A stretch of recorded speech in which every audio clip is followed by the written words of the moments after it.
Welcome to Guide Guru. We hope this video helps. Start with precise ingredients. 500 g high-protein bread flour, 165 g water, 10 g fine salt, and 5 g kansui, or a 5 g baked baking soda solution. That yields a hydration of about 33%, which produces the classic firm, springy chew of ramen. Kansui provides alkalinity at roughly 1% of flour weight. If using baking soda, bake it at 250 degrees C for 1 hour, then dissolve 5 g in the water to mimic kansui.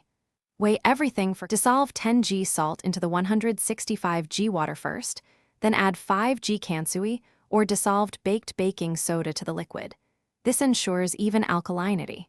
Pour the liquid into a well in the 500 g flour and mix until shaggy, then knead by hand or machine for 8 to 12 minutes until smooth and elastic. Cover the dough and rest 30 to 60 minutes at room temperature. For firmer dough, chill 30 minutes in the refrigerator before rolling to relax gluten and ease handling. Divide rested dough into manageable pieces, flatten and roll to between 1, 5 and 2, 0 mm thickness, dusting with flour to prevent sticking. Use a pasta machine or rolling pin and cut to your chosen width.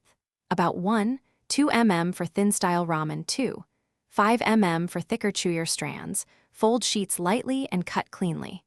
Cook fresh noodles in vigorously boiling water for roughly 45 to 90 seconds depending on thickness. Then test for al dente bite and rinse briefly if you plan to cool or store. Thanks for watching.